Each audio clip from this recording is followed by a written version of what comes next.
we're going to show you a bit of the things we've been doing at USC. So it's mainly Alex and my work. To start, so before showing a bit the newest stuff that are running, I thought we'd start giving you a bit of an history of what we've been doing and some.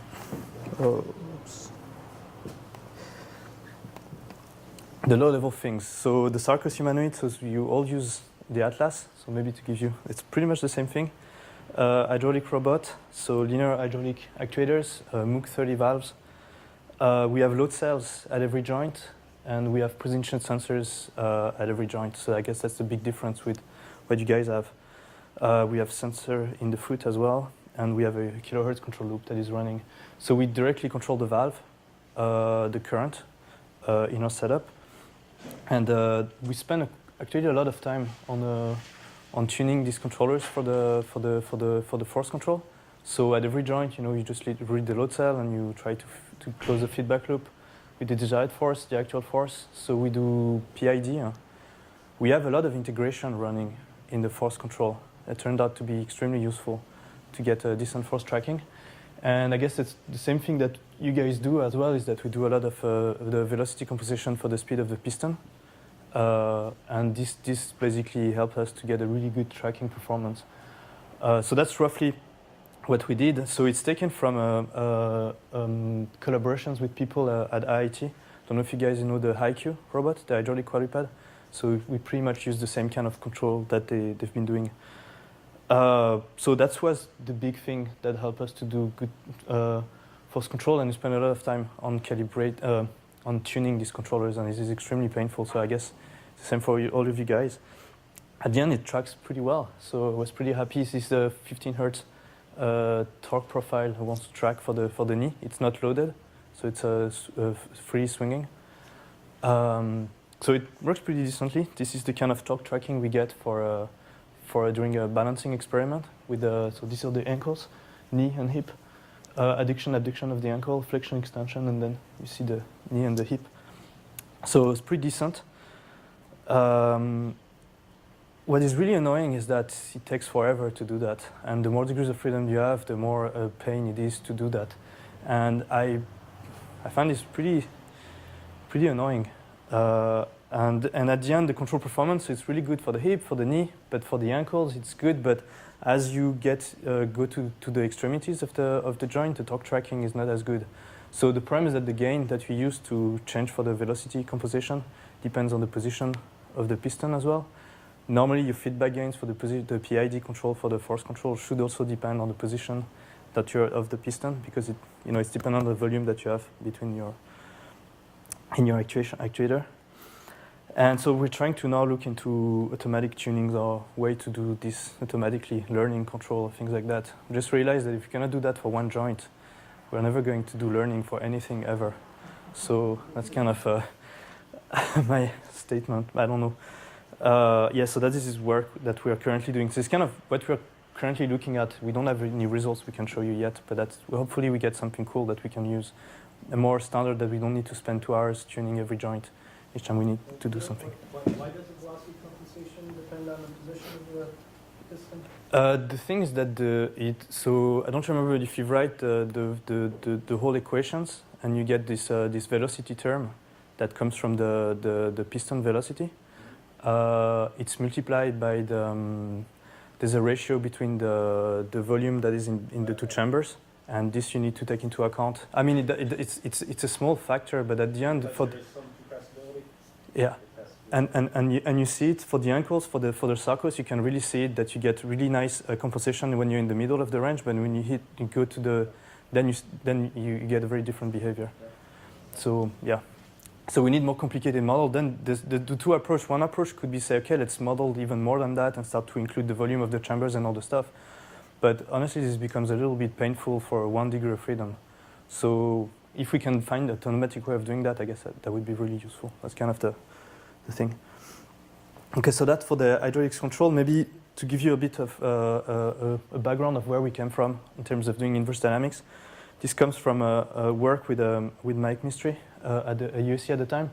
They're just trying to find a way to factor things out to compute inverse dynamics fast for floating-based systems. And it's based on the idea that if you look at the constraint Jacobian, so Jacobian that is relating your contacts, if you take the QR decomposition of the Jacobian, then you can basically project your equations of motion into the constraint dynamics and to the unconstrained dynamics by just looking at just doing the projection into where your Jacobian create forces and where it doesn't. And by doing that, then you see that basically in your inverse dynamics problem, the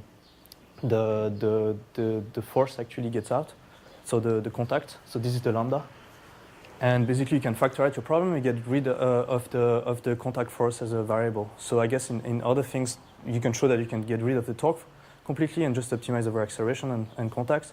Here, basically, you can do it the other way around. You can optimize over torques and accelerations, and basically the contact force results from that. So that was kind of the things we did a few years ago. And then if you do that, so if you solve, you can minimize for arbitrary torque and arbitrary contact forces, given a desired acceleration. And then you can guarantee dynamic consistency by just looking at a smaller part of the dynamics, which is projected through the Q matrix, and also at torque constraints and contact force constraints. And you can get rid of the parameter that is the contact force and just replace it with the equality I showed you before. And then you have a problem that is much simpler. And then you can solve this. So if you don't have the inequalities, you solve that exactly with the pseudo-inverse. And if you have the inequalities, basically you just use a QP. And the cool thing is that the QP depend only on the torques, so you have a constant size problem that you need to solve. That was kind of the things we did a few years ago. Now it turns out that QP solvers are super fast, so it's maybe not so needed anymore, and you can start to add more things. But that was just to show you a bit of the things that we looked at. And I think there's a lot of things to think about how you can factorize this problem such that you can get rid of a lot of variables to simplify this. I guess that's the kind of the things that we all realized this past 2 years, that things are actually simple if you do it right. So this is what was happening in so this is in simulation with Little Dog. Here okay. Oops, sorry. Just to explain you a bit what's going on. The idea is that we run the same plan on the upper part and the lower part. So it's just trying to climb the slope. There's some CMP planning that is running. And the only difference that in one case we try to optimize for contact forces, and the other case we don't try to optimize for contact forces. And so the upper part we minimize basically the tangential forces to minimize slip, and the lower part we don't. And you can see that it actually makes a huge difference. So I guess I don't need to convince you guys here, but usually in more general crowds it takes a little bit of convincing, saying actually controlling makes a huge difference, and if you don't control the right things, it's not going to work. And that's kind of the rest of the work that we've done basically explains a little bit that. And then that's Alex is going to show you the latest stuff on this.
potentially, if we chose a different acceleration in the beginning on, which would also satisfy equation 1, we could get an even, even better solution for our lambdas and torques.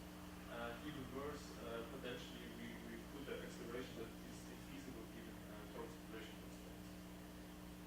So what we actually want to do is to also include the accelerations in the optimization. And this is to motivate hierarchies. This is our little hyperrobot to the center of mass. And so we imagine that we express some desired closed dynamics on the center of mass and a hat, for instance. And the question is, what if our desired closed behaviors are not compatible? What if they have a fight against each other? How do we say which one should be satisfied better than the other? And in this case, Could you unmute?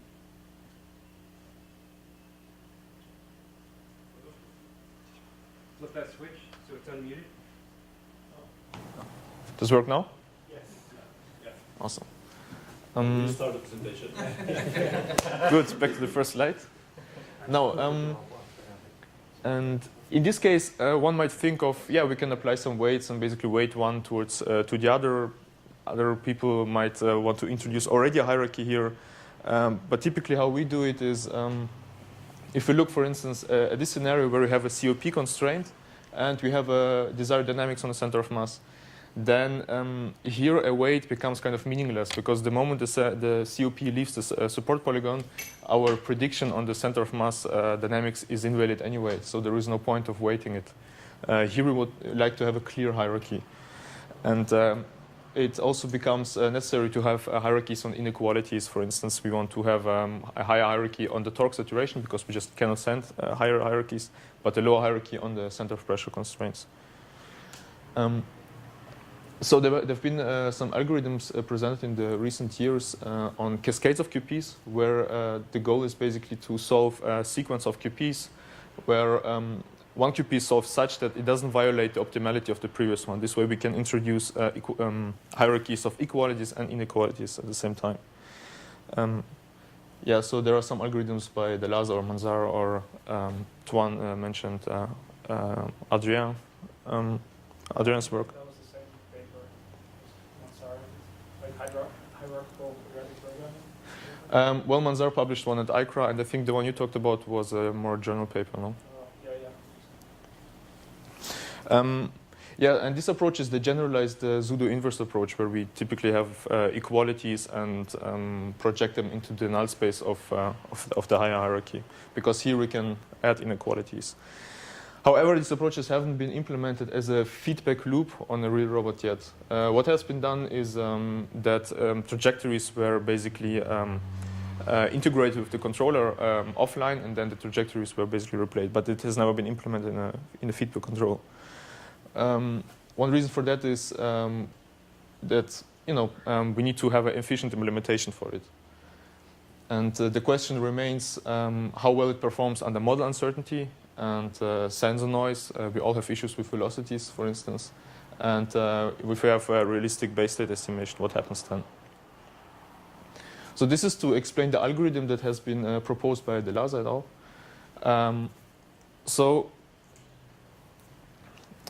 We, as I said, we optimize over the variables, the joint accelerations, the torques, and the ground reaction forces, and we concatenate them to the variable y. And if you look at this linear equation here, this is just to express that we can put arbitrary closed-loop dynamics expressions that can be parameterized, that are linear in these variables. So, for instance, you could have an operational space controller, or you could have a PD controller, or you could ask for a desired reaction force, and so on and so forth. Now, the variable W is a slack. So you can imagine you express it as a closed-loop controller, but typically it will fight against some other controllers. So you can think of it as an additional force that you add to your dynamics such that everything is consistent. And then these forces that are added, you can weight them against each other with this uppercase W. And then we write this into a QP We can also add inequalities in the same manner. And what we want to optimize is basically over our variables and over the slacks. So in the end, we only optimize over the slacks in the hashing. Now we want to make this, obviously we want to make this is a redundant representation. We want to make it more compact such that the solver doesn't have to solve overcomplicated problem. So first substitute this equation into the hashing. We solve the QP, and what we get is basically one optimal solution. But typically the hashing is rank deficient, so we have like a whole set of solutions. And this we want to exploit for our lower hierarchies. So what we need to do first is to write down what are all the solutions to the problem. And basically, the y's are parameterized by this equation, where Z1 is a surjective mapping into the intersection of all the null spaces of the higher hierarchies. And yeah, and we just have to rewrite the inequalities again. We cannot, well, in this algorithm, we cannot do anything about it. And then we can just express the next lower hierarchy. It has the exact form as here, just with a different problem construction. And then recursively, we solve lower hierarchies. OK. Now, basically what I was saying is that we solve, in 1 millisecond, we solve several QPs. And you can imagine that this becomes pretty cumbersome to get fast. So here is the amount of variables we have. This is the joint accelerations. This is the torques. We have per foot that is constrained. We have 6 forces. And now here we make use of a little trick to reduce this complexity. We write equations of motion in the upper part that is actuated. So you see there is no selection matrix in front of the tau. And then the lower part, which is 6 rows that represent the Newton-Euler equations. It's pretty much the same as what Tuan wrote down, but this is represented in the base frame, not in the nice center of mass frame. And what we do here is, since tau is free, we can just resolve for tau. And in all of our problem, we can substitute tau. And this way, we get rid of these n variables. And on top of it, since we implicitly use this control, we can also get rid of n equality constraints. Now, this mapping Z that I was talking about before, it's this surjective map. In order to construct it, we need to compute an SVD. And the way the problem is phrased, we get this SVD basically for free because we can compute, we can solve the QP and in parallel get the SVD. Don't yes. you add 2n inequality constraints though? 2n inequality. So you put in the input saturations using those inner constraints. Oh, yes. Well, you add arbitrary inequality constraints, right? It's not limited to 2n. Yes, if you add torques, that's true. But what I'm saying is that out of all of these constraints, you reduce it by n. Basically, you among these constraints, you have many others, and then in the end, you can get rid of those n. No, the inequality. Oh, sorry. But if you wanted to put input limits in, then you'd have to write those as linear inequality constraints, right? So you solve for tau Yes. equation, and then you'd have bounds on them. So you end up adding, twice that number of inequalities, although you get rid of that number of. You mean for the torque constraints? Or for the torque saturation constraints? Yes. No. The only thing we do is we substitute. That means we don't change the problem at all. The problem is equivalently the same as before. It's just that when you write inequality on tau, it's just equivalent of writing an inequality on this quantity, because this quantity is exactly tau. So you don't change the problem at all. It's not an approximation. It's exactly the precise. We solve the precisely same problem. It's just less complex. So this we can do in parallel, so we get it for free. And typically what we also do is that the first QP, it only has the equations of motion and the torque constraints. And for that, we don't need to solve a QP, because if we choose tau to be 0, this is an optimal solution with optimal slacks. And we just have to compute the inverse of the pseudo-inverse of this guy, which is done in constant time. It's just we have to invert the 6x6 matrix. Okay, this is to analyze the speedup that we gained from the substitution. We created some little walking task, and So here is the way we construct the problem. We actually do something similar like the guys from CMU, where we don't put the kinematic constraints as a hard constraint to the first hierarchy, but we put it into the second hierarchy, which well, it is less restrictive to the problem, and it just works. We get nicer motions out of it, and again, we can solve the first QP quicker. Well, we don't have to solve the first QP. So what we do here is, the typical setup for us is that in the first hierarchy, we set up the dynamics constraint. In the second, there are all the kinematics and reaction force constraints, center of pressure constraints, and so on and so forth. Then comes the task that we actually care about. In this case, the center of mass tracking and the tracking of the swing foot. And then in the last hierarchies, we resolve for the redundancies in motion and forces.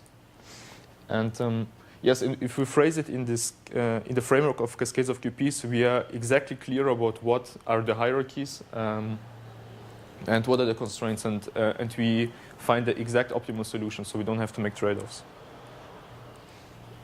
Yeah, so what we see here is a plot of the computation time. In red is the reduced problem, and in blue the unreduced problem, and we get a gain of 40%.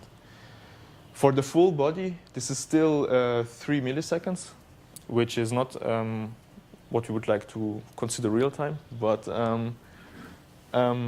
for the lower part, which is consists only of the 14 degrees of freedom, this is sufficient to run in a kilohertz loop. I will skip through this because Twan was basically already talking about it. Just one remark. We see some issues on if you want to track a motion. It's not clear to us how to decide on an angular momentum that we want to track. So we basically played around with it for gates, and it's not obvious. One could, for instance, think, well, let's try to track a center of mass motion and a swing foot, and then in the null space we could basically damp out the angular momentum. Turns out it's not as trivial because we generate some low frequency oscillations in the forces that make the swing. At some point, the swing foot starts rotating. So it's not straightforward. That's the message here. Here we construct a balancing task with only 2 hierarchies, meaning it can be solved in one QP. Well, we can solve it in 0.4 milliseconds with the QP solver that you probably also use. But again, this is only for 14 degrees of freedom. And yes, show a little video here. So this first part of the video shows when we don't optimize our acceleration, so the robot is stiff, as it's to be expected it would fall over. And here we basically create a momentum balance controller where we balance out the angular momentum, and you see that the robot is nicely squishy and gives in and keeps balance. So we can do all kinds of nasty things to it.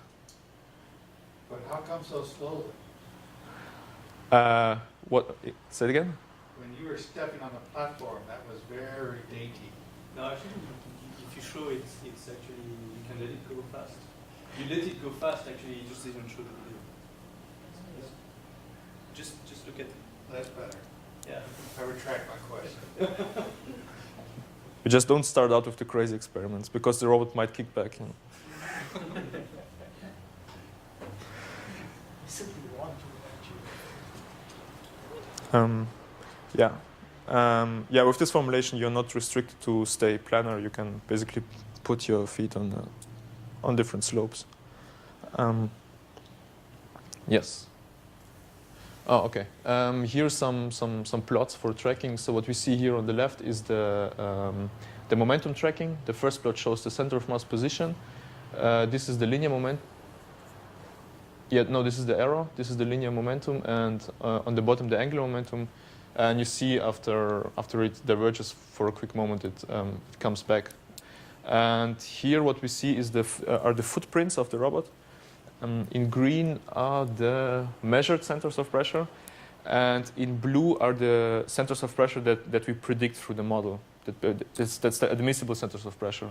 So it would always compute centers of pressure that remain inside of the support polygon, obviously.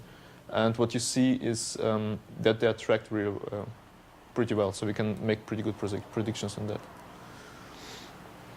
Okay, for the next task, we did some squatting. Again, 5 hierarchies with the similar setup. Physical constraints on the top, motion that we care about in the middle, and redundant resolution motion and forces on the bottom. And as you see here, we only have a center of mass tracking here, no angular momentum, because the moment we start moving, it's not so fun. So we did some squatting motions with different frequencies and amplitudes, 0.25 hertz and 30 hertz, and to some minor extent we can even push the robot around and it remains balanced. Again, some tracking. This is on the top, the position tracking, on the bottom, the velocity tracking, on the left for 0.25 hertz, and on the right for 0.3 hertz.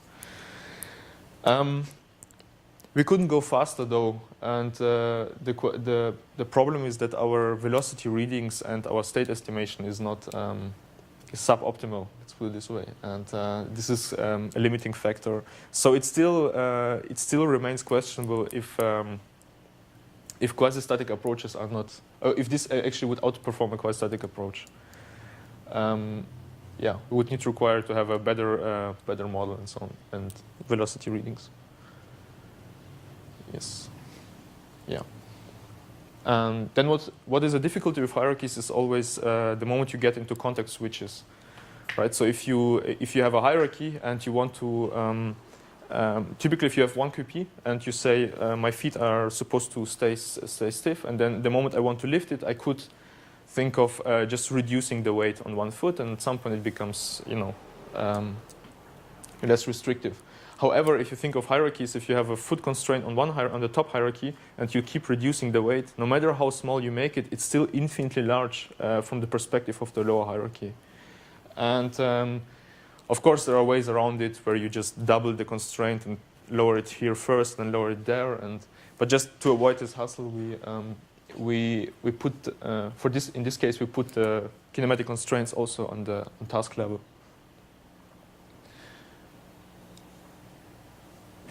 And yeah, so the robot basically goes on one foot, lifts the other foot, and then Ludo pushes it around with this funny stick. So this stick is a push stick motivated by the capture point paper from Jerry and Con and UAI-HMC guys. It has a force torque sensor attached to it, so we can actually measure the force that we apply. And you see that even also on a single support, we can push the robot pretty hard. And yes, this is just to show that the foot is nicely compliant.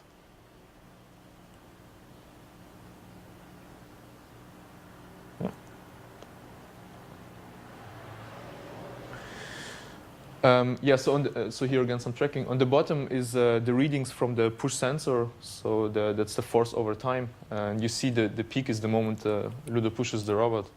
And on the top is the center of mass tracking. You see after a short while it comes back. And looking at the impulse force, it's comparable to related work where people did also some push experiments. Okay, so last slide, some notes on the experiments. So the goal here was not to make these tasks, work with any kinds of tools we have, but it was to test this framework. So all we did was expressing our control objectives and desired dynamics inside of the framework, and the torques that came out of it we send directly to the robot. So there is no additional PD control or anything. Limiting factors are our naive state estimation, so we have like a little MU that diverges pretty quickly, so we have some leakage term to leak out the error and just integrate it. Yes, our dynamical model is pretty naive. It's from the CAT data, which ignores all the electronics and hoses that we had to basically fudge into it. And so this control framework it sounds nice to be able to express some PD controllers all over the place, but it's not an excuse for a good trajectory. What we see is that if the trajectories are not compatible, you will see slacks. That means your PD controllers are just not satisfied. What basically the solver returns you is find me a better trajectory where your dynamics make sense. And so still, you can basically, at some point, you cannot increase your gains because the dynamics just is not satisfied anyway. So you need to reduce the slacks first. And the way you do it is you find better trajectories. But then on the other hand, looking at the slacks, you get an understanding of which controllers are fighting against each other and when you have to improve your trajectory and where it actually makes sense to increase gains and where it doesn't. Another experience of hierarchies is that the moment you start having more hierarchies, it becomes the intuition about the behavior of the robot. It's kind of anti-proportional. Yeah. And again, for us, it's unclear. The moment we want to perform motions, it's unclear how to choose the angular momentum such that we can track it in a reasonable way, and such that we get a behavior that is desired. And so another little thing is that so there has been theoretical work on this cascades of QPs, and one outcome was that if you change the problem formulation smoothly, which is the case the moment you don't do context switches, then your control should also change in a smooth way. However, in practice, what happens is that if you hit a lot of constraints, so you have torque constraints, you have acceleration constraints not to hit joint limits and so on and so forth, the moment you hit a lot of them, the slope becomes very steep. So it's theoretically smooth, but practically it's not.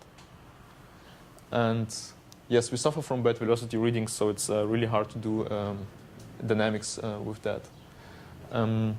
Yeah, and the question remains, if we cannot do more dynamic motions because we're limited by a bad dynamical model of velocity readings, then stays still questionable how it compares to quasi-static approaches. Yes, and this is just to conclude. Thank you for your attention.